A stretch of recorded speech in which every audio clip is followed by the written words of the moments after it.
Assalamualaikum warahmatullahi wabarakatuh. Kami dari kelompok G izin memaparkan hasil analisis LQ dan shift share yang ada di Kabupaten Pati. Sebelumnya perkenalkan anggota dari kelompok G yaitu ada Wardatun Khoniah dengan NIM 72114200073 dan Dini Irawati dengan NIM 72114200086. Selanjutnya, saya akan menjelaskan tentang analisis LQ. Apa itu analisis LQ? Analisis LQ atau location question merupakan suatu pendekatan tidak langsung yang digunakan untuk mengukur kinerja basis suatu daerah. Analisis ini dapat digunakan untuk melakukan pengujian terhadap sektor ekonomi yang termasuk dalam sektor unggulan. Atau analisis LQ ini untuk menentukan komoditas atau sektor unggulan di suatu wilayah. Rumus perhitungan LQ yaitu SLQ sama dengan VIK dibagi VK per VIP dibagi VP, di mana VIK adalah PDRB sektor I daerah studi K atau kabupaten atau kota. VK adalah PDRB total semua sektor di daerah K. VIP adalah PDRB sektor I daerah referensi P atau provinsi, dan VP adalah PDRB total semua sektor di daerah referensi P. Maka data yang diperlukan adalah yang pertama PDRB provinsi, yang kedua PDRB kabupaten, yang ketiga laju pertumbuhan PDRB provinsi, dan yang keempat laju pertumbuhan PDRB kabupaten. Nah, kita akan mulai menghitung analisis LQ. Ini disajikan tabel PDRB Jawa Tengah dari tahun 2010 sampai tahun 2020 dan tabel PDRB Kabupaten Pati. Ini adalah hasil analisis SLQ dengan menggunakan rumus tadi. Rata-rata SLQ kita akan mendapat rata-rata SLQ dari penjumlahan dari 2010 sampai 2020. Apabila SLQ lebih dari 1, maka ia termasuk sektor basis, dan apabila kurang dari 1, maka disebut sektor non-basis. Selanjutnya, analisis DLQ. Analisis DLQ adalah analisis yang digunakan untuk suatu indeks untuk mengamati laju pertumbuhan sektor ekonomi di suatu wilayah dengan kriteria apabila DLQ lebih dari 1, maka potensi perkembangan sektor I di suatu regional lebih cepat dibandingkan sektor yang sama di provinsi, begitupun sebaliknya. Atau disebut DLQ lebih dari 1 sama dengan prospektif, DLQ kurang dari 1 itu tidak prospektif. Rumus perhitungan DLQ sama dengan 1 ditambah GIJ dibagi 1 ditambah GJ per 1 ditambah GI dibagi 1 ditambah G pangkat T, di mana GIJ adalah laju pertumbuhan sektor I di regional, GJ adalah rata-rata laju pertumbuhan PDRB di regional, GI adalah laju pertumbuhan sektor I di provinsi, dan G adalah rata-rata laju pertumbuhan PDRB di provinsi. T di sini adalah selisih tahun akhir dan tahun awal. Ini hasil dari perhitungan analisis DLQ. Apabila DLQ lebih dari 1, maka termasuk sektor yang prospektif, dan apabila kurang dari 1, maka disebut tidak prospektif. Selanjutnya, ada matriks gabungan analisis LQ dan DLQ yang menghasilkan 4 kuadran. Apabila SLQ lebih dari 1 dan DLQ lebih dari 1, maka ia termasuk industri unggulan. Kuadran kedua, apabila SLQ kurang dari 1 dan DLQ lebih dari 1, maka disebut industri andalan. SLQ kurang dari 1 dan DLQ lebih dari 1 dan DLQ kurang dari 1 disebut industri prospektif, dan apabila SLQ kurang dari 1 dan DLQ kurang dari 1 disebut industri terbelakang. Selanjutnya akan dijelaskan oleh rekan saya. Selanjutnya, saya akan menjelaskan tentang analisis shift share.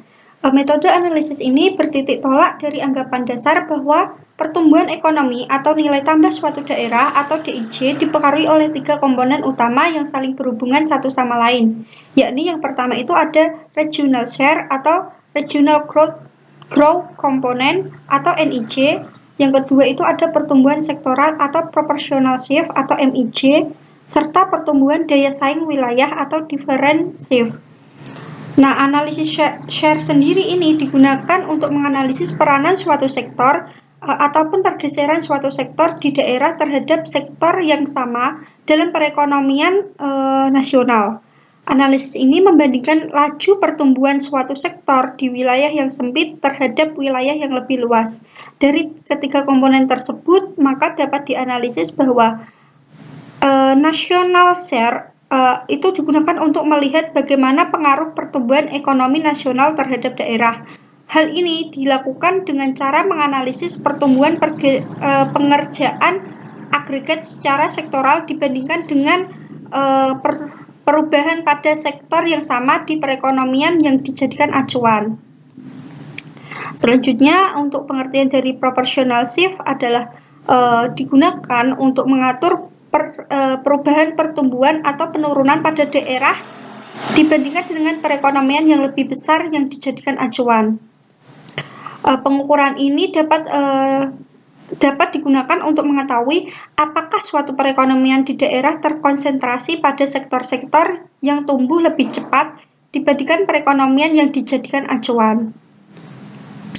Selanjutnya ada pertumbuhan daya saing wilayah atau differentiative. Ini diartikan sebagai untuk menentukan seberapa jauh daya saing suatu sektor ekonomi di daerah, misalnya daerah lokal dengan perekonomian yang cakupannya lebih besar yang dijadikan acuan. Selanjutnya, berikut adalah gambaran dari hasil analisis shift share yang ada di Kabupaten Pati. Nah, dapat dilihat bahwa pertumbuhan perekonomian yang ada di Kabupaten Pati. Nah, untuk menentukan, untuk menghitung NIJ, MIJ, CIJ, maka diperlukan data yang ada pada RIJ, RIN, dan RN. Untuk mencari NIJ sendiri, maka digunakan rumus YIJ dikali RN.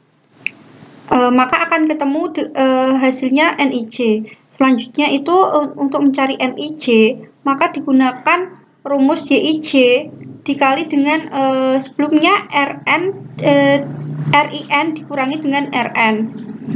Untuk CIJ, rumusnya itu YIJ dikali RIJ dikurangi dengan RIN.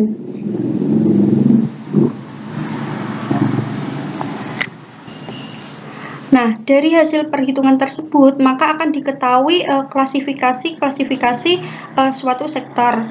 Misalnya dari tipologi Claassen. Tipologi Claassen sendiri itu membagi ke dalam 4 kuadran. Yang pertama itu ada pertumbuhan pesat. Tipe pertama ada pertumbuhan pesat yang termasuk dalam pertumbuhan pesat itu ada sektor kategori J yaitu informasi dan komunikasi. Yang kedua itu tipe 2 yaitu berpotensi yang masuk kategori A yaitu pertanian, kehutanan dan perikanan, B pertambangan dan penggalian, C industri pengolahan, E pengadaan air, pengolahan sampah, limbah dan daur ulang, F konstruksi, G perdagangan besar dan eceran, reparasi mobil dan sepeda motor, H transportasi dan pergudangan, I penyediaan akomodasi makan dan minum, RSTU jasa lainnya.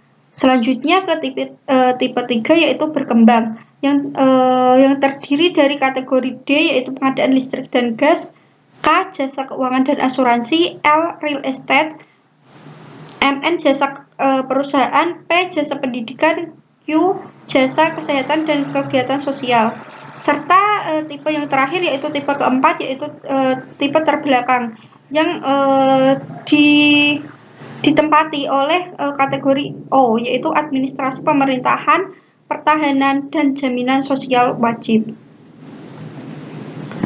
Nah, dari hasil perhitungan SLQ, DLQ dan SS maka akan dibuat matriks gabungan yaitu ada indeks DLQ kurang dan lebih dari 1 serta SLQ kurang dan lebih dari 1. Untuk DLQ lebih dari 1 itu terdiri dari DS lebih dari 1 serta DS kurang dari 1. Begitupun dengan DLQ kurang dari 1. Untuk kategori yang masuk SLQ lebih dari 1 dan DLQ lebih dari 1 serta DS lebih dari 1 itu ada kategori D yaitu pengadaan listrik dan gas, P jasa pendidikan, Q jasa kesehatan dan kegiatan sosial, serta RSTU jasa lainnya. Sementara untuk SLQ lebih dari 1, DLQ lebih dari 1 serta DS kurang dari 1 itu ada industri unggulan tidak kompetitif yaitu kategori O yaitu administrasi pemerintahan, pertahanan, dan jaminan sosial wajib. Selanjutnya ada SLQ kurang dari 1, DLQ lebih dari 1, serta DS lebih dari 1, yaitu industri andalan kompetitif yang terdiri dari kategori E pengadaan air, pengolahan sampah, limbah, dan daur ulang, F konstruksi, kategori J informasi dan komunikasi, kategori MN jasa perusahaan. Selanjutnya yang keempat itu ada SLQ kurang dari 1, DLQ lebih dari 1, serta DS kurang dari 1, yaitu industri andalan tidak kompetitif yang terdiri dari jasa kesehatan dan asuransi, serta kategori L real estate. Selanjutnya ke DLQ kurang dari 1. Ada SLQ lebih dari 1, DLQ kurang dari 1 serta DS lebih dari 1, maka industri tersebut termasuk prospektif kompetitif. Kategorinya yaitu ada pertanian, kehutanan dan perikanan, kategori G perdagangan besar dan eceran, reparasi mobil dan sepeda motor, serta kategori E yaitu penyediaan akomodasi dan makan minum.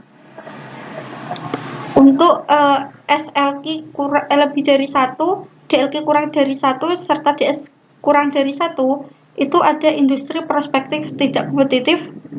Di sini tidak ada yang termasuk dalam industri prospektif tidak kompetitif.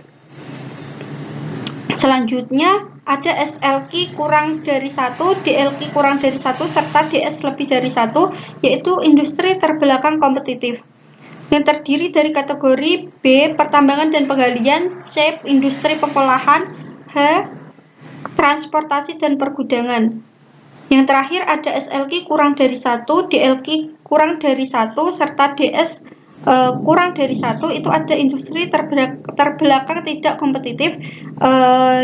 Juga tidak ada kategori yang masuk ke dalam industri terbelakang tidak kompetitif. Nah, itulah hasil analisis dari kelompok G yang ada di Kabupaten Pati serta Provinsi Jawa Tengah. Kurang lebihnya mohon maaf. Wassalamualaikum warahmatullahi wabarakatuh.